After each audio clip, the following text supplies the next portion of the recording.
મિત્રો, language function અંતર્ગત આપણે માહિતીને જોડવી, કનેક્ટ ધ ઇન્ફોર્મેશન, મતલબ કે જે માહિતી આપેલી છે, જે વાક્યો આપેલા છે એને જોડવા. તો એને કઈ રીતે જોડવા એ સમજશું.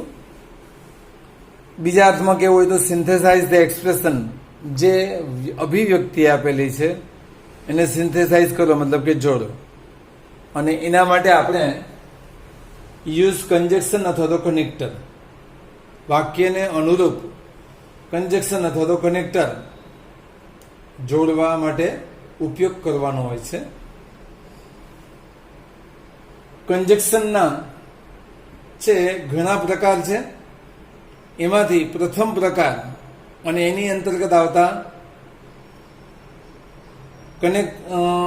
કનેક્ટર અથવા તો કન્જેક્શનને આપણે પહેલા જોઈએ. એમાં આપણે સૌથી પહેલા છે કોરિલેટિવ કન્જેક્શન જોઈએ છીએ. કોનો મતલબ આપણે સાથે ગણીશું અને રિલેટ એટલે સંબંધ હોય, મતલબ છે એક શબ્દ હોય તો બીજો હોય, એકબીજા સાથે સંબંધિત શબ્દ હોય તો એવા કન્જેક્શન છે એને આપણે કોરિલેટિવ કન્જેક્શનમાં ગણી શકીએ. અહીંયા કોરિલેટિવ કન્જેક્શનની યાદી લખેલી છે. આઈધર હોય તો ઓર હોય, નાઈધર હોય તો નોર હોય, નોટ ઓનલી હોય તો બટ ઓલ્સો હોય, બોથ હોય તો એન્ડ હોય, ઇફ હોય તો ધેન હોય, નો સુનર હોય તો ધેન હોય, હાર્ડલી અથવા સ્કેર્સલી હોય તો વેન હોય, સો હોય તો ધેટ હોય અથવા સચ હોય તો ધેટ હોય, સચ હોય તો એઝ હોય અથવા તો સેમ હોય તો એઝ હોય, રેધર હોય તો ધેન હોય, સો હોય તો એઝ હોય અથવા એઝ હોય તો એઝ હોય. હવે આમાં ક્યારેક આપણને લાગશે કે કોરિલેટિવ કન્જેક્શનની વાત કરીએ છીએ તો ક્યારેક એવું પણ જોવા બને કે અમુક વખતે અમુક શબ્દો ન પણ હોઈ શકે. ઉદાહરણ તરીકે આઈધરથી વાક્ય કરીએ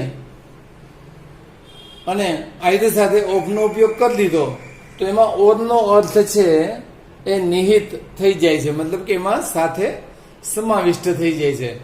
એટલે એવું નહીં માનવાનું કે આઈધર વાળું વાક્ય હોય તો ઓર હોય જ, પણ જનરલી મોટે ભાગે આઈધરથી ની સાથે ઓર હોય. એવી રીતે પણ નાઈધર ઓફ કરી નાખીએ તો પણ એવી જરૂર નથી. બોથ ના વાક્યમાં પણ એવું જરૂરી નથી કે એન્ડ હોય, બોથ ઓફ કરીને કરી શકીએ. એવું જ વાક્ય ઇફ, અહીંયા ઇફનો અર્થ જો અને ધેનનો અર્થ અહીંયા પછી નહીં પણ તેના તોના અર્થમાં થશે. એટલે એવું માની ન લેવું કે ધેન લખવું જ જોઈએ, ન લખેલું હોય તો પણ ધેનનો અર્થ એમાં સમાવિષ્ટ થઈ જતો હોય છે. એ જ રીતે છે આ કન્જેક્શન વપરાતા હોય છે. એટલે ક્યારેક એનો બીજો શબ્દ ન વપરાયો હોય તો પણ એનો અર્થ એમાં નિહિત હોય છે. હવે આવા કન્જેક્શન છે એના જુદા જુદા ઉપયોગો છે. આપણે સૌ પહેલા આઈધર વર્બનો ઉપયોગ જોઈએ. બે વિશેષણ જોડવા. Mahesh is active, he is inactive. હવે બે માંથી એક વસ્તુ હોઈ શકે, કાં તો ઈ એક્ટિવ હોય ને કાં તો ઇનએક્ટિવ હોય. તો આવી રીતે બે વિશેષણ જોડવા માટે આઈધર વર્બનો ઉપયોગ થાય. જે વસ્તુ જુદી પડે છે એને આપણે જોડવાની હોય છે આઈધર વર્બથી. જે વસ્તુ બંનેમાં સરખી છે એને એક જ વાર લખવાની છે. સ્થાન જોવાનું, કઈ જગ્યાએ વસ્તુ જુદી પડે છે એ જગ્યાએ જોડવાનું. હવે આપણે જોશું કે મહેશ અને ઇઝ બે વાક્યમાં કોમન છે. અહીંયા હી છે એ મહેશ માટે જ છે, એટલે બે વાક્યમાં મહેશ કોમન છે, ઇઝ કોમન છે. તો મહેશ ઇઝ. હવે પાછળના ભાગે છે એ વિશેષણ છે, બંને વિશેષણ જુદા જુદા છે. તો ઇઝ પછીના ભાગે આપણે વાક્યને જોડીશું. આઈધર એક્ટિવ ઓર ઇનએક્ટિવ. બીજું વાક્ય જોઈએ. Pinakin will right a lesson. He will draw a picture. હવે અહીંયા જોશું તો અહીંયા વિશેષણ જોડેલા હતા, તો હવે અહીંયા આપણે છે એ જોડીએ છીએ ક્રિયાને, કારણ કે બંને વાક્યની અંદર ક્રિયા અને એનું કર્મ જુદા છે. તો પિનાકિન માટે જ હી છે એટલે આપણે પિનાકિનને પહેલા લેશું. બંનેમાં વિલ કોમન છે એટલે વિલ લેશું. હવે ધ્યાન શું રાખવાનું છે તો કે અહીંયા રાઇટ એ લેસન અને ડ્રો એ પિક્ચર અલગ વસ્તુ છે. તો either write a lesson or draw a picture. Next sentence જોઈએ. Shalupriya read a lesson. She wrote a lesson. તો અહીંયા માત્ર ક્રિયા જુદી પડે છે, કર્તા અને કર્મ બંનેમાં સમાન છે. તો અહીંયા શાલુપ્રિયા માટે સી છે, લેસન બેમાં કોમન છે. ક્રિયા માત્ર જુદી પડે છે, એક રીડ અને બીજું રોટ. તો માત્ર આપણે ક્રિયાને જોડીશું. જે જગ્યાએ જે વસ્તુ જુદી પડતી હોય એને જ જોડવાની છે. તો કર્તા છે એ શાલુપ્રિયા છે. હવે ક્રિયા જુદી પડે છે એટલે ક્રિયાના સ્થાને આઈધર રીડ પછી ઓર રોટ એ લેસન. હવે પછીનું એક હજી ઉદાહરણ જોઈએ. કોહલી મે કમ ફર્સ્ટ ટુ બેટ. રાહુલ મે કમ ફર્સ્ટ ટુ બેટ. હવે અહીંયા તો આપણે જોશું કે બે જણા તો પેલા બેટ કરવા આવી જ ન શકે. તો બે વાક્યનો કર્તા જુદો છે, કોહલી અને અહીંયા રાહુલ. તો આપણે છે કર્તાને જોડવાના છે. તો આઈધર કોહલી ઓર રાહુલ. વાક્યની શરૂઆતમાં આઈધર ઓર લઈ લીધું છે. શું કામ તો કે બેના કર્તા જુદા છે.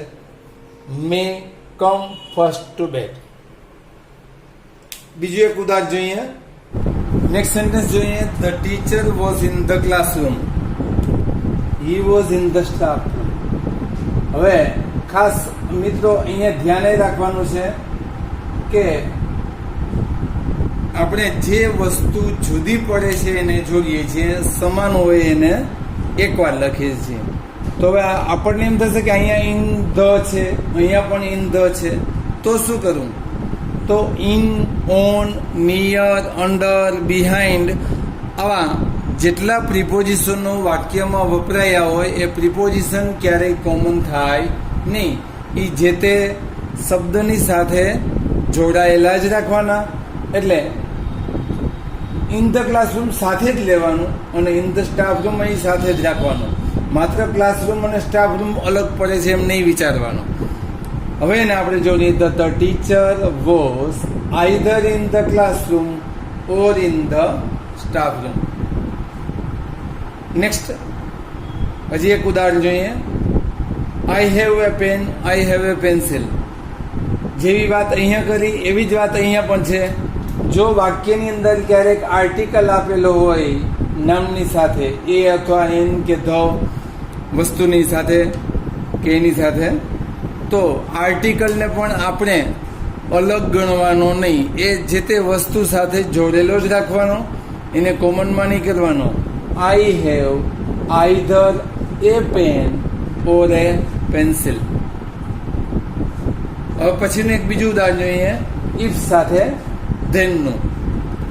અહીંયા આપણે એ ધ્યાન રાખવાનું છે કે અહીંયા ધેન મેં બ્રેકેટમાં કરેલો છે. ધેન ન લખેલો હોય તો પણ વાક્યમાં એનો અર્થ સમાવિષ્ટ થઈ જ જાય છે. ઇટ રેન્સ વેલ. વરસાદ સારો વરસે છે. The crop will be good. પાક સારો થશે. ઇફ ઇટ રેન્સ વેલ. જો વરસાદ સારો થશે. ધેનનો મતલબ તો અથવા તો પછી એમ પણ કહી શકીએ. The crop will be good.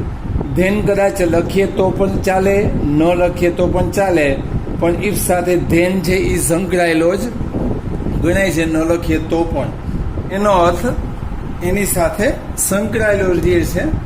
એટલે ધેન લખવું એવો જરૂરી નથી. હાલના વાક્યોમાં ધેન ક્યાંય લખાયેલો હોતો નથી, એટલે છતાં પણ આપણે એને કોરિલેટિવ કન્જક્શનમાં ગણી જઈ શકીએ છીએ. નેક્સ્ટ કોરિલેટિવ કન્જક્શન જોઈએ આપણે.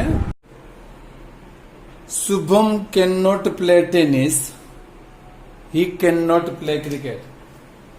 હવે જે આપણે કોરિલેટિવ કન્જક્શન લીધું છે એમાં આપણે નાઇધર નોરનો ઉપયોગ જોઈએ છીએ. આઈધર ઓરનો ઉપયોગ અને નાઇધર નોરનો ઉપયોગ સરખો જ છે, એટલે એના વધારે ઉદાહરણો નથી લીધા.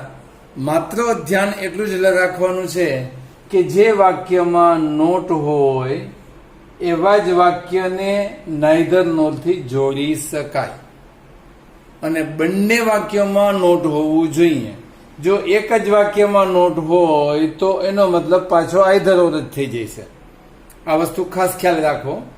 એટલે હવે નાઇધરનો મતલબ નોટ, નોરનો મતલબ નોટ. તો જ્યારે આપણે નાઇધર નોરથી વાક્યને જોડીશું ત્યારે ખાસ ખ્યાલ રાખવાનો કે મૂળ વાક્યમાં આપેલું નોટ આપણે દૂર કરી દેવું પડશે. હવે બીજું ધ્યાન શું રાખવાનું?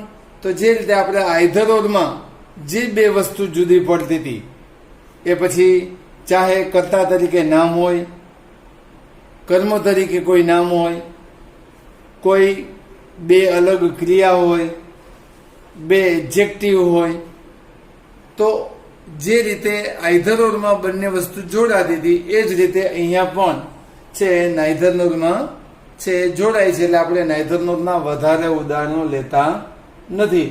તો અહીંયા ટેનિસ જુદું પડે છે અને ક્રિકેટ જુદું પડે છે.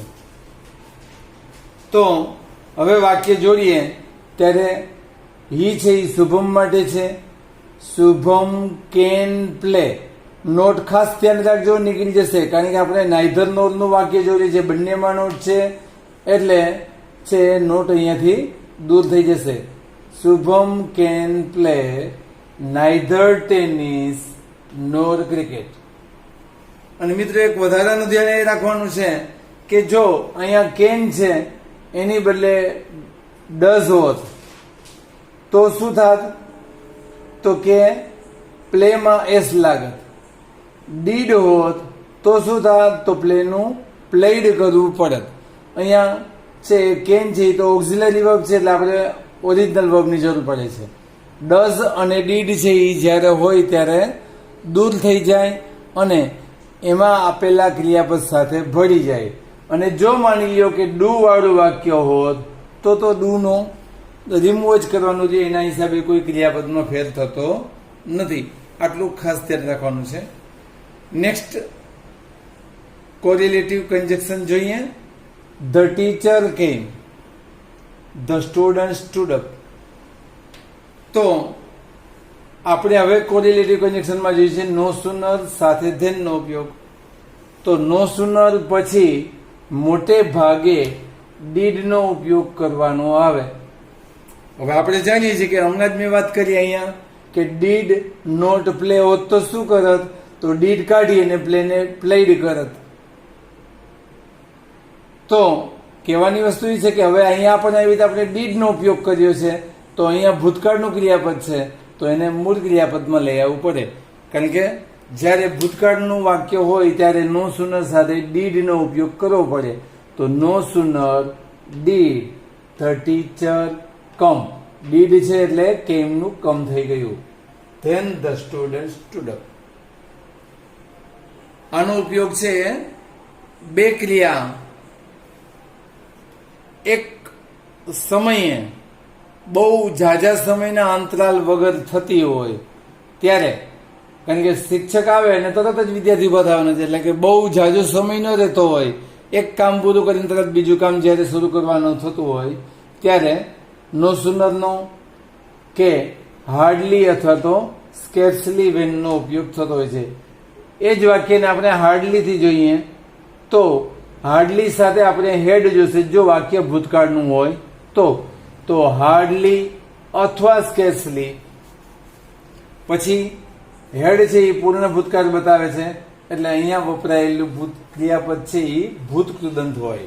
હાર્ડલી હેડ ધ ટીચર કેમ when the student stood up, એટલે હાર્ડલી સાથે વેન છે એ આવશે. હવે માની લઈએ કે આ વાક્ય ભૂતકાળનું છે પણ વાક્ય વર્તમાનનું હશે તો શું? તો Shivam does the mistakes the teacher calls him. તો નો સુનર, હવે અહીંયા ડીડ હતું, ભૂતકાળનું વાક્ય હતું. હવે આપણે વર્તમાનનું વાક્ય છે તો નો સુનર ડઝ આવશે, ડીડ નહીં આવે. શિવમ ડુ, આ ડઝ છે ઈ અહીંયા નથી લીધું. આ ડઝ છે એ ડીડની જેમ ડઝ સહાયકારી છે અને આ ડઝ નું અહીંયા ડુ થઈ જાય છે. No sooner does Shivam do the mistakes then the teacher calls him. હજી એક એ પ્રકારનું ઉદાહરણ જોઈએ, કારણ કે ઉદાહરણોમાં છે થોડીક વિવિધતા લઈએ છીએ જેથી કરીને આપણને ક્યારેય આવા પ્રકારના જુદા જુદા વાક્યો હોય તો ભૂલ થવાની સંભાવના રહે. The play was over, the spectators મતલબ કે પ્રેક્ષકો કેમ આઉટ. નો સુનર, હવે અહીંયા ડીડ હતું, અહીંયા ડઝ હતું, તો હવે અહીંયા શું થશે? વોઝ આપ્યું છે તો વોઝ જ વાપરવું પડશે. The play over, then the spectators came out. હવે એનું આપણે હાર્ડલી થી વાક્ય જોશું. તો હાર્ડલી સાથે ભૂતકાળ હોય તો હેડ લેવું પડે. Hardly had the play.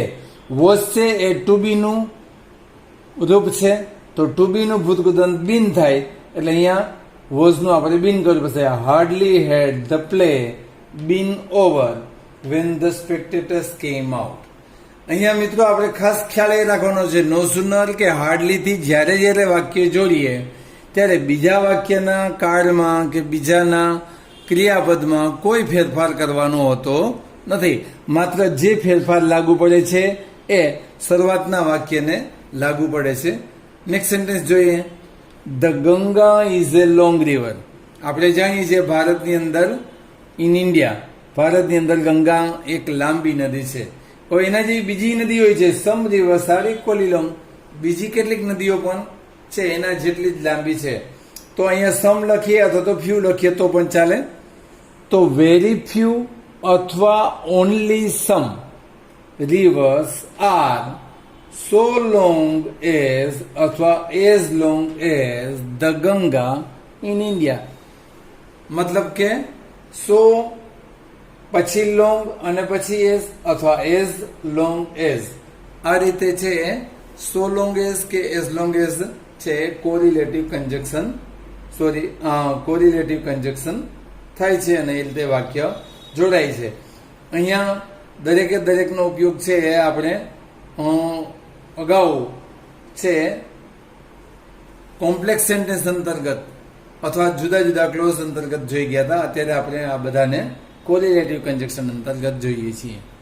Next કોરિલેટિવ conjunction આપણે જોઈએ. મિત્રો નેક્સ્ટ ફંક્શન હવે જોઈએ આપણે. લતા સિંગ્સ વેલ, આશા ઓલ્સો સિંગ્સ વેલ. એ વાક્યને જોડવા માટે આપણે નોટ ઓનલી બટ ઓલ્સો નો પણ ઉપયોગ કરી શકીએ અને બોથ એન્ડ નો પણ ઉપયોગ કરી શકીએ. આ ફંક્શન પણ આ કનેક્ટિવ છે એ આઈધર ઓર કે નાઈધર નોર જેવું જ છે. કર્તાને જ માત્ર જોડે એવું નથી, બે ક્રિયાઓને પણ જોડે. પણ જ્યારે માત્ર બે કર્તાઓને જોડતું હોય ત્યારે ખાસ ધ્યાન રાખવાનું, અહીંયા એ માટે કર્તાને જોડવાનું જ ઉદાહરણ લીધું છે. શું ધ્યાન રાખવાનું છે જોઈએ તો નોટ ઓનલી લતા, જે બે વસ્તુ વ્યક્તિ જુદી પડતી હોય આપણે જોઈએ છીએ આ વાક્યમાં લતા ને આ વાક્યમાં આશા જુદા પડે છે. તો આઈધર ઓરમાં નાઈધર ઓરમાં જે રીતે આપણે વાક્ય જોડતા હતા એ જ રીતે જે વસ્તુ કે વ્યક્તિ જુદી પડતી હોય, ક્રિયા જુદી પડતી હોય એને જ આપણે આનાથી જોડવાના હોય છે. પણ જ્યારે કરતા જુદો પડતો હોય ત્યારે આપણે ધ્યાન શું રાખવાનું છે આપણે જોઈએ તો not only Latta but also Asa sings well.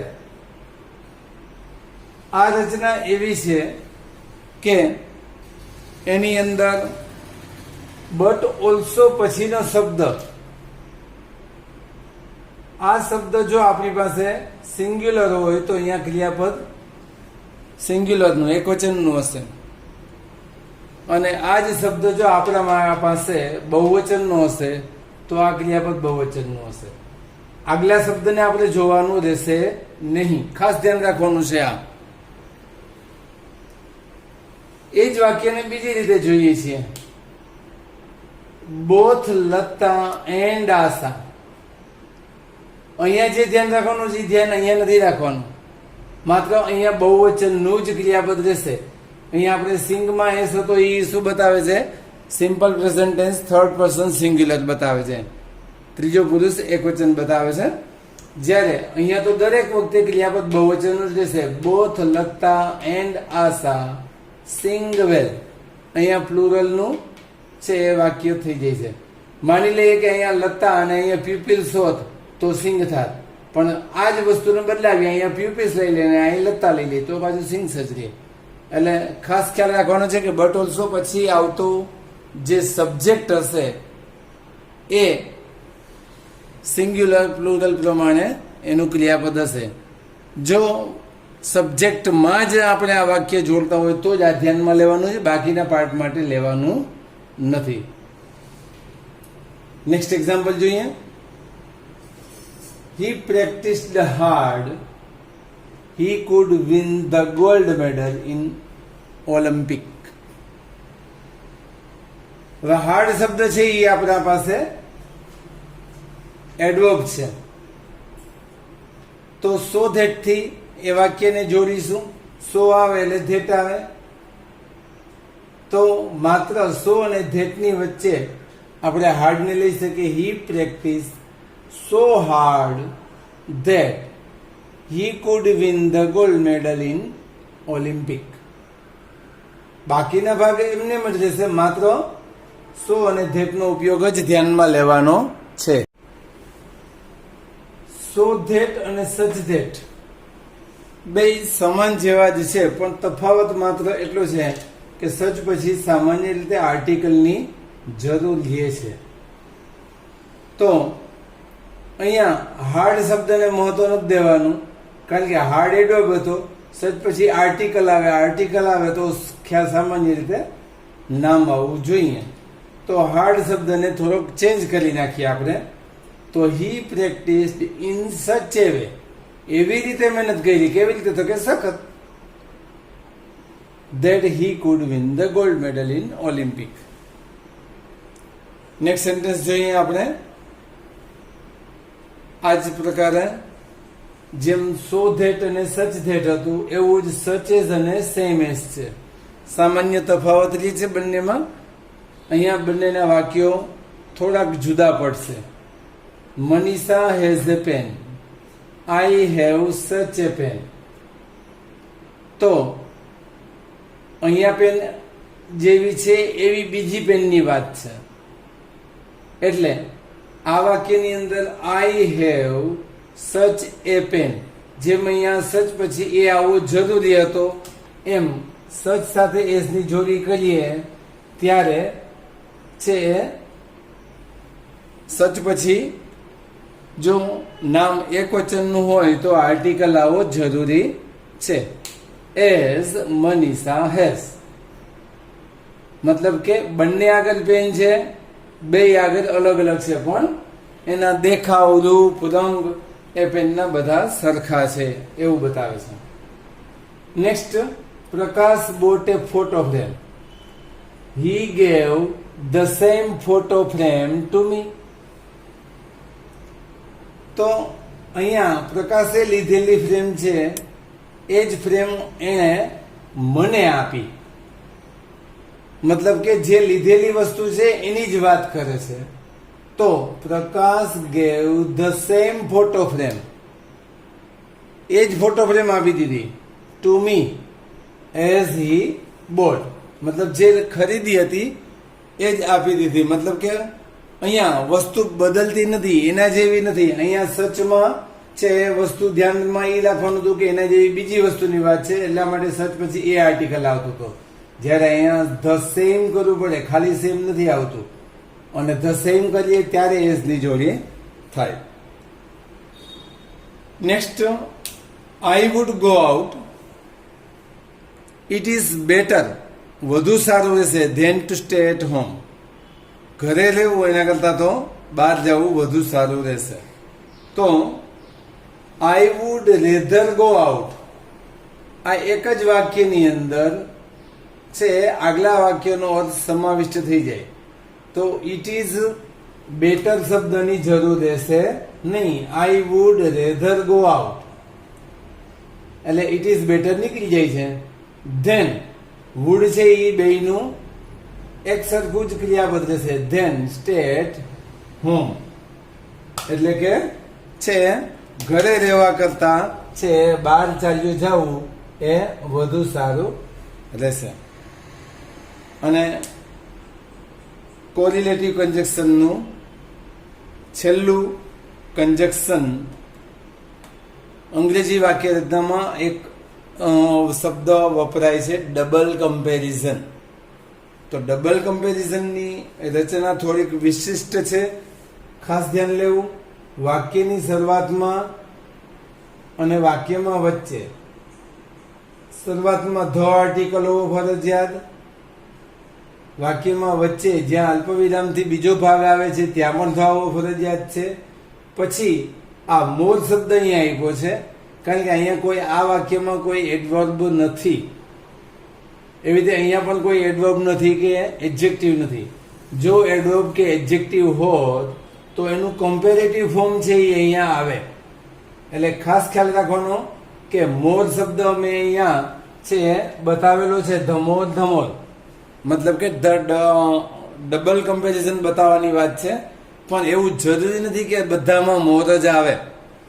મતલબ કે અહીંયા કમ્પેરેટિવ ડિગ્રી બતાવતો કોઈ પણ એડજેક્ટિવ કે એડવર્બ આવે. આ વાક્યમાં મેં કહ્યું એમ એડજેક્ટિવ કે એડવર્બ નથી એટલે આપણે સીધો મોર શબ્દનો ઉપયોગ લીધો. તો the more he studies more, he will get more marks. તો the more he studies, the more marks he will get. હવે આપણે લાસ્ટ કોરિલેટિવ કન્જક્શન જોઈએ. ઇટ ઇઝ ટીચર્સ ડ્યુટી, ટીચરની ફરજ છે to check the papers, paper check કરવા. પણ paper check કરવા એ બોરિંગ કામ છે, બધાને માટે નહીં. તો સમ ટીચર્સ લાઈક, બોરિંગ કામ હોય તો પણ ઘણાને એમાં મજા પણ આવે. સમ ટીચર્સ ડિસલાઇક, ડિસલાઇક ન લખો હોય તો ડુ નોટ લાઈક લખીએ તો પણ ચાલે, પણ કેટલાકને ગમતું નથી. તો it is teacher's duty to check the papers whether they like or dislike. આ વેધર અને ઓર એ આમ તો આઈધર ઓર જેવું જ છે, જાજો ડિફરન્સ નથી. એટલે અહીંયા છે વેધર સાથે ઓર વપરાય છે, પણ આઈધરમાં અને વેધરમાં એક સામાન્ય તફાવત જોયો હોય તો તમને ખ્યાલ આવે કે ધ્યેય છે એ આમાં આઈધર વાપર્યું હતું તો ધ્યેય આઈધર લાઈક ઓર ડિસલાઈક એવી રીતે થઈ જાય. જ્યારે વેધર છે એ અહીંયા એનો સ્થાન ફેર થઈ જાય છે, માત્ર આટલો જ તફાવત રહે છે.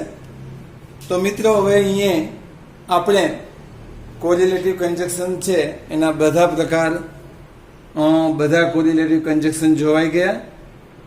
માત્ર ધ્યાન આપણે એટલું જ રાખવાનું કે ક્યારેક જે રિલેટેડ કન્જક્શન મતલબ કે આઈધર સાથે ઓર રિલેટેડ છે તો નાઈધર સાથે નોર છે, તો ક્યારેક રિલેટેડ કન્જક્શન ન પણ હોય. ક્યારે ન હોય આપણે શરૂઆતમાં વાત કરી હતી કે આઈધર સાથે ઓફનો ઉપયોગ કરીએ, નાઈધર સાથે ઓફનો ઉપયોગ કરીએ, બોધ સાથે ઓફનો ઉપયોગ કરીએ, તો એવા કોઈક સંજોગો એવા હોય એવી રીતે અહીંયા ઇફ વાળા વાક્યમાં ધેનની જરૂર હોતી નથી.